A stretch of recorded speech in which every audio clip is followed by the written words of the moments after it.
Welcome to Houston Sports Talk with your host, Robert Land. Thanks for checking into the best Houston sports podcast. Back again for the weekly visit is my NFL and fantasy football expert, Andy Rioux, who's covered fantasy for over 2 decades. Great to have you back, Andy. And I'm guessing you find the Texans boring from a fantasy perspective, but they sure are giving us some nail biters on the field anyway. Yeah, I mean, right now the fantasy value on the Texans is pretty much narrowed down to 3 guys at this point. But yeah, they've certainly been playing some entertaining football, at least in terms of close games. All right, well, let's get into it. And just a reminder for everybody to subscribe, comment, like us on Facebook. That's your best way to support the show. And Andy, both the Bears and Texans bottom 4 in yards per game on offense. It's bad. Do you have any feel as to who the better team is? And I ask this because the early spreads 2.5 for the Bears at home, which is Vegas basically saying it's a pick 'em at a neutral site. Yeah, I mean, I wouldn't think either team would be heavily favored in this one. I will give a very, very slight edge to Chicago just because they are at home and they do at least have 1 win under their belt. I mean, you could say obviously it was a kind of a crazy scenario with that monsoon, but they did beat a San Francisco team that is fairly well regarded. So I will give a very slight nod to the Bears, but it would not shock me in the least if the Texans found a way to pull it out. What's amazing about the Texans is that they've kept their games close because they're giving up the 2nd most yards per game in the league. I just looked this up and I couldn't believe it. I mean, what are the keys for the Texans and Bears just from the fantasy perspective? Well, for the Texans, I mean, I think we saw a fairly encouraging performance from Damien Pierce on Sunday in Denver. So I think they need to feed him. Obviously, Aaron Jones went nuts against Chicago Sunday night up there in Green Bay and everything. So certainly I think you can run on the Bears. Brandon Cooks needs to have a better game this week. Obviously, he had the critical drop in the end zone in Denver. There were some encouraging signs from Nico Collins, and those are the only 3 Texans I would remotely consider using this week. Cooks obviously should be started. I think in most cases, Pierce should be started. Collins still would prefer him as a backup at this point, but I think he's shown enough that if you were desperate, you could give him a whirl. On the Chicago side of things, David Montgomery ran the ball very well in Green Bay, and certainly I think he's poised for a fairly decent day. The last time that the Bears and the Texans squared off, Montgomery, as some may remember, had a very big day for Chicago. The question with the Bears, are they ever going to try to pass the ball on a consistent basis at this point? Justin Fields, it's like we're seeing a throwback to 1970s era football with how little they're throwing the ball. And, you know, Darnell Mooney and Cole Kmet were not outrageously high draft picks, but, you know, Cole Kmet has pitched a shutout for 2 weeks. That's great in fantasy baseball. It's horrible in fantasy football, especially at a position where, you know, people are more desperate. Tight end is harder to find good players unless you spend a real high draft pick on somebody like Travis Kelce or Mark Andrews. You know, so I don't know. Will this be the week that Chicago tries to get the passing game on track?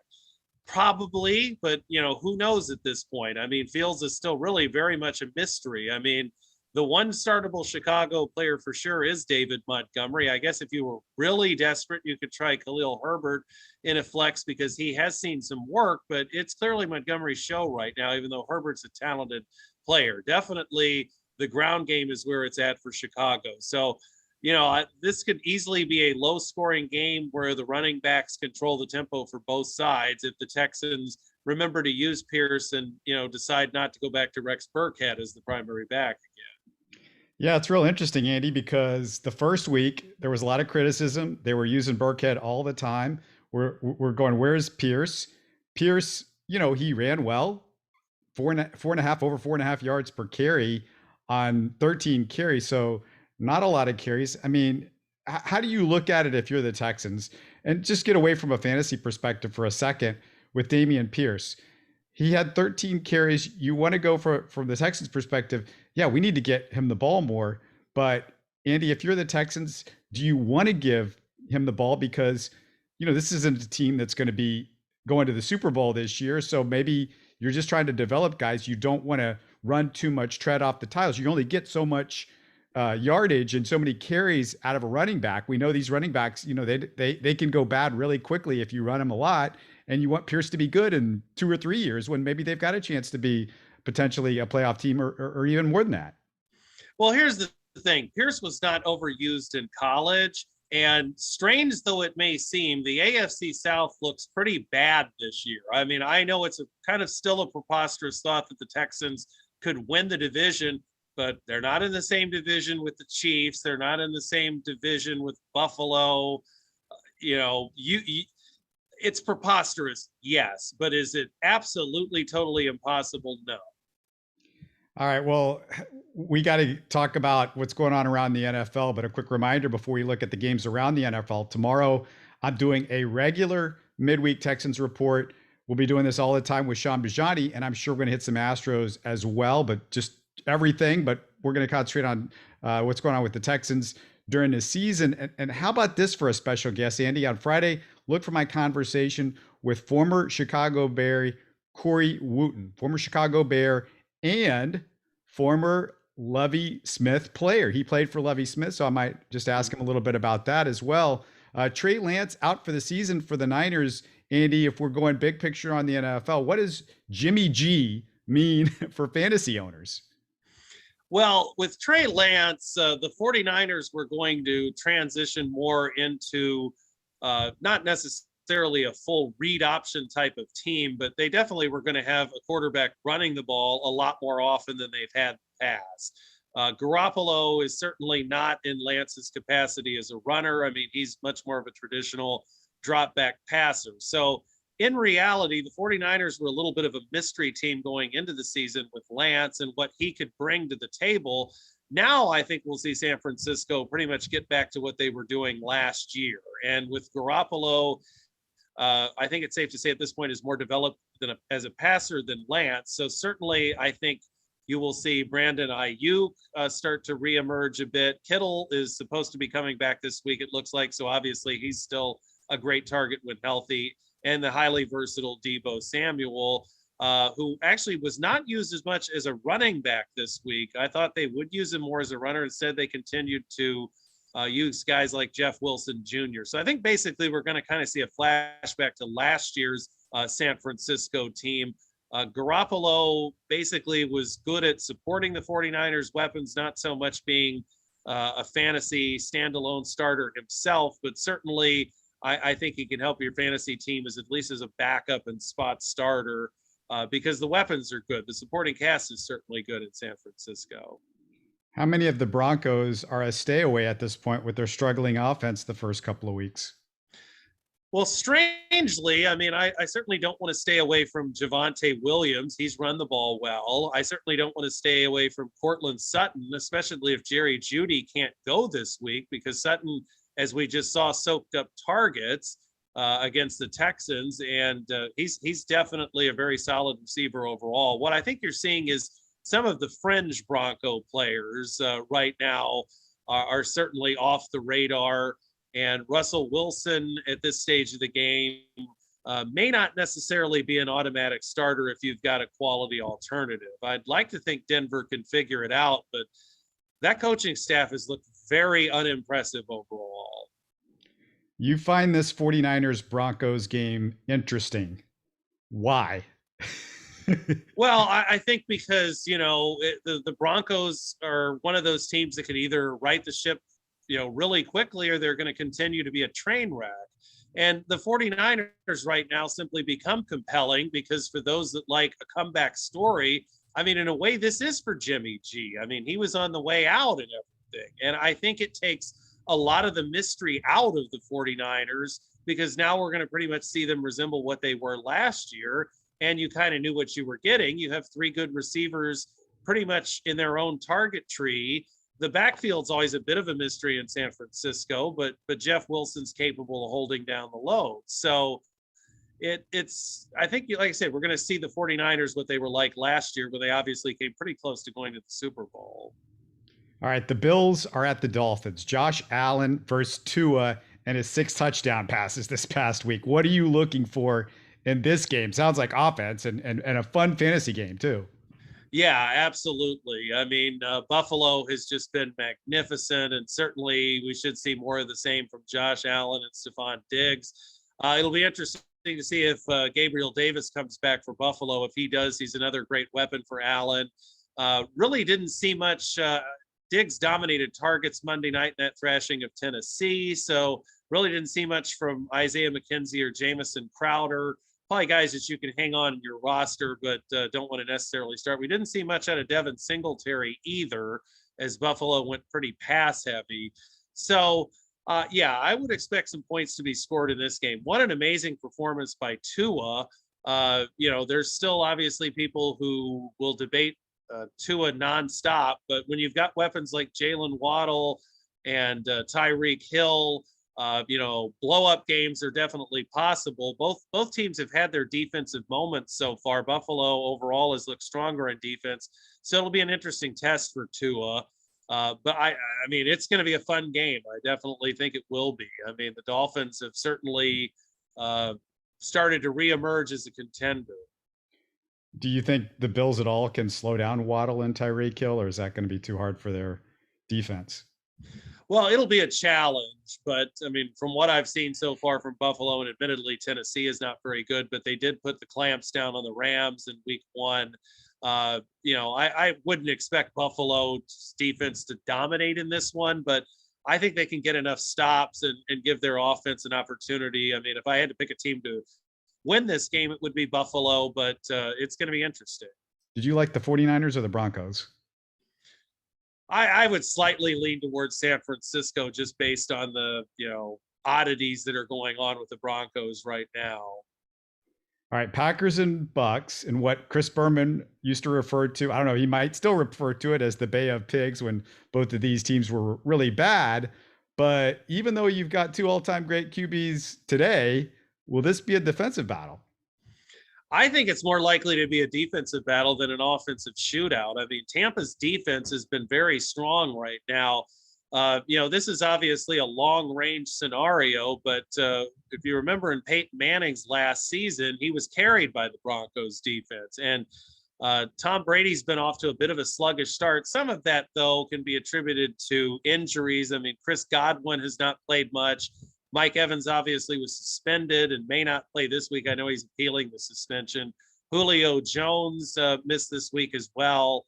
So they've kind of been more based around the defense and Leonard Fournette. And Rodgers had a nice game on Sunday night, but it was Aaron Jones who was the big star for the Packers. And, Rodgers is still in many ways feeling out most of his receivers outside of Allen Lazard.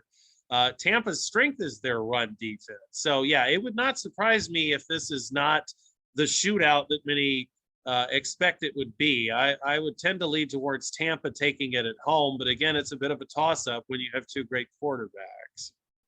Rams at Cardinals, the battle of ex-St. Louis teams, and the Cards nearly looked left for dead, but finally came out to play a little bit. Great comeback against the Raiders. What grabs you about the Cards and the Rams game? Well, right now, Kyler Murray, really came alive in that second half out there in Las Vegas. I mean, the Cardinals looked doomed. I mean, there were probably people posting on Twitter where Cliff Kingsbury was going to coach college next year.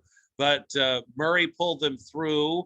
They got a nice performance from the veteran tight end, Zach Ertz. Unheralded Greg Dortch has stepped up at wide receiver with them missing Rondale Moore. And, of course, DeAndre Hopkins is still suspended for a while. Even veteran A.J. Green, although he's not a fantasy factor anymore, had a nice touchdown catch there at the end. Also worth watching with Arizona is the status of James Conner. He left with an ankle injury. The former Chief Darrell Williams and Eno Benjamin were both involved. Probably a slight lean to Williams if you wanted to pick up one of those guys in free agency.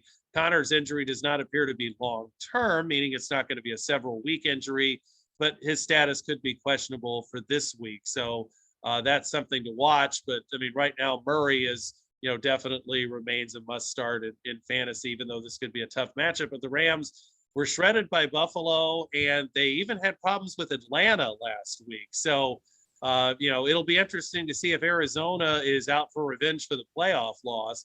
With Los Angeles, I mean, Cooper Kupp obviously is a fantasy superstar. They got Allen Robinson involved. So, I mean, him and Stafford are both decent plays.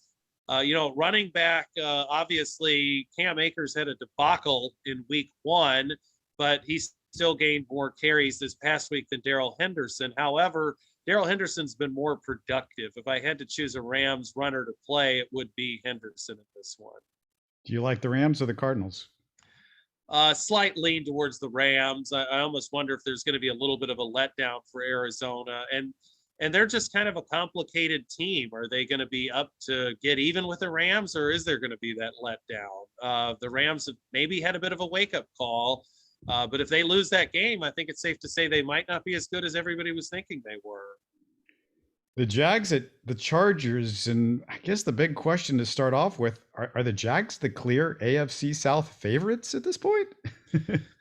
Well, they might be. I mean, one thing you can say about the Jaguars at this point, and this is obviously in the modern NFL extremely important, I think it's safe to say that Trevor Lawrence is the best quarterback in the division right now. In many ways, it's kind of his rookie season because obviously his first season was trashed by Urban Meyer. Now he's actually working with a real coach in Doug Peterson, and Christian Kirk has been phenomenal so far. A lot of people rip the Jags for that contract, but he's been really good, and he's turning into a guy you got to start in fantasy every week. They've gotten a remarkable recovery from James Robinson. He had a touchdown run against the Colts in that huge victory for Jacksonville. A lot of people thought torn Achilles, he wasn't going to offer much this year. And maybe he is still a bit rusty overall, but he certainly formed a committee with Travis Etienne.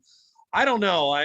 Jacksonville, if Herbert goes for the Chargers, I mean, I definitely would favor the Chargers in this one. And it's possible Jacksonville could be playing from behind, which means Travis Etienne might see more work. Not ready to start Lawrence automatically on a weekly basis, but I think he's progressed enough to where he could be a spot starter for fantasy teams. Certainly Etienne and Robinson could be flexes this week. Kirk is a start. Evan Ingram's played well at tight end, so maybe he's creeping into relevancy as well. For the Chargers, it's all about whether Herbert is going to be able to play, and that's going to be a domino effect throughout the lineup. Keenan Allen's status is also one to watch because he missed the game in Kansas City last Thursday. So I like the Chargers to win, but obviously, it's a downgrade from Herbert to Chase Daniel. Not the worst backup quarterback in the world, but it certainly kind of downgrade the Charger offense as a whole if he goes. The Eagles are at Washington. The Eagles are leading the NFL with 470 yards per game. It's a pretty wide margin too, Andy. And normally I wouldn't care about the Commanders, but Andy, they've got your attention from a fantasy perspective, right?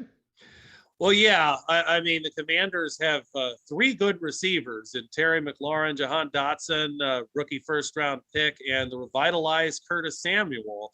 Logan Thomas also progressing nicely. He was injured at the end of last season, and some had speculated he wasn't going to be ready for the start of the season, but he had a touchdown catch. I mean, the Commanders have that nice formula to where their defense doesn't seem to be very good because Jacksonville did pretty well against them on opening day. Detroit obviously did great against them this past week. And now you've got to take on Philadelphia and that red hot offense. So, Carson Wentz obviously can still have his disastrous moments, but he's put up numbers the first 2 weeks of the season. And this is definitely a situation where I think Washington is going to be chasing points against the Eagles. I mean, Hurts, obviously another great start. Same for A.J. Brown, Dallas Goedert. Devontae Smith came back around. He's always going to be a little boomer bust, but he can put up big games. And Miles Sanders has done well as the lead running back again so far. So I think this game there's going to be some points. And, it's one of those situations where Wentz might be trailing 38-21 in the fourth quarter, and he finds some garbage points, and some of the receivers find garbage points. It might be a situation where J.D. McKissick's a little bit more involved as the receiving back, if they are trailing, because they don't like to use, even though Antonio Gibson played wide receiver at Memphis, they don't really like to use him in passing situations. So Gibson's maybe a little bit riskier this week, but all three of those Washington receivers that I mentioned are not bad starts, and even Wentz can be used. Just, expect some bumpiness. You might get a 3-touchdown, 3-interception line out of it. When you look at Jalen Hurts from what you thought of him last year, has it changed at all your opinion this year? And what do you think it means when we see these quarterbacks that, we're not real sure of, and then all of a sudden you go out and you get him some good wide receivers, either through trade or free agency, whether, it's what the Eagles have done with, was it AJ Brown, I think was one of their acquisitions. And then, that was their big acquisition this offseason. Yeah. And then Tyreek Hill over with, the Miami and what's gone over there. And then even Trevor Lawrence with Jacksonville and the acquisitions that they've made in the offseason. Well, I mean, I've been very impressed by Jalen Hurts. He seems to have made great strides as a passer, and that's where he needed to make the strides because he's such a weapon as a runner. He's definitely been awesome so far this year. Yeah, and I think that you've always heard that Jalen Hurts has a great work ethic. He's just a really good human being and leader, and never heard anything too bad about Tua either. And it just seems like, just let the guys develop and actually give them a little bit of help. It helps when you've got good guys around you, right? Oh yeah, definitely. And no, I mean, I have a ton of respect for Jalen Hurts. His work ethic and intangibles have always been incredible. And, now he's matching that on the field. I mean, he was pretty good last year. He just needed to make strides as a passer. He's definitely doing that. But let's not forget, I mean, Philadelphia wasn't expected to do much last year, and they made the playoffs. And now they've got a shot at big things there. Their schedule's pretty easy. And, with Hurts playing this well and Brown on board and some of the other weapons they have, I mean, it's got the potential to be a really nice season in Philadelphia. All right. The Lions are at the Vikings. And Andy, I'm not sure the Lions have been this interesting since Calvin Johnson in his prime. Yeah, the Lions are fun to watch. I mean, a lot of people, might be a little bit surprised by that, but Amon-Ra St. Brown obviously has developed into an incredible weapon at wide receiver. DeAndre Swift, he's a threat to take it the distance on any play out of the backfield, and they have some nice peripheral players as well. It'll be even more interesting when Jameson Williams from Alabama is able to get healthy and up to speed. So, I mean, the Lions are a lot more interesting to watch than they used to be. And, Minnesota was kind of, a team that had become a darling of the fantasy community. And then, the wheels just fell off last night. I mean, Detroit, other than, obviously they got an incredible game from Aiden Hutchinson against Washington, but their defense has not played terribly well. So I think this is a get right spot for Minnesota. Dalvin Cook only got 6 carries. That's going to need to change. I mean, Kirk Cousins, obviously, I know is a player that has a lot of, I guess you could say, fan enemies, so to speak. But, getting Dalvin Cook going will help him with the play action and get guys like Justin Jefferson going again, because he had a very quiet night in Philadelphia. I think Minnesota will probably right the ship in this one, but Detroit will make it interesting. So Buffalo and Kansas City, after 2 weeks, are same old Buffalo and Kansas. That's kind of what we expected. And, they're definitely the AFC favorites coming out, of this conference. But what about over in the NFC? Is anything cleared up for you, or is it still kind of a jumbled mess? The NFC's a little harder to figure out before the season started. Well, given the defense that we've seen from Tampa Bay so far, at some point Brady is still going to come up with some big games, especially if they get more weapons back and everything like that. Want to mention Tampa did sign Cole Beasley. I wouldn't race out to the waiver wire to get him, given all their depth of the position, but he can certainly help Brady at times. Given their defense and the presence of Brady, and given how well Philadelphia's looked, I mean, right now, those two would be in the pole position, I think, to win the NFC. But I don't think you can totally discount teams like Green Bay. They have a good defense as well. And it seems like, Rodgers will get things going, even if they lose this game down in Tampa. You can't obviously dismiss the Rams. They're defending champions. You can't really dismiss San Francisco.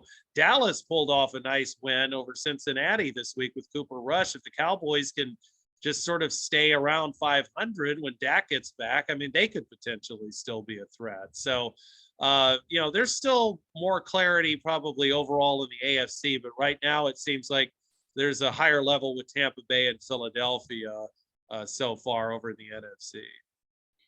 Well, Andy's doing this for us every week, a fantasy football focus. But as you hear, we're talking just NFL. We're talking about the matchups, everything that's going on.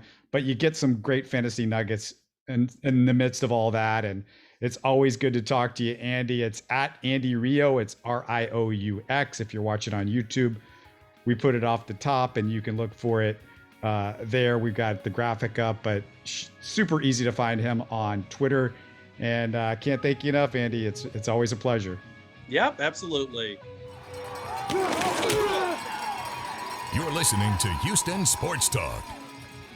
Hey, you can support the show by subscribing on YouTube and commenting on the videos. Listen to Houston Sports Talk on Spotify, Apple, Stitcher, and Google. Don't forget to tell a friend and share our show on social media. Spread the word, everybody. Thanks for listening.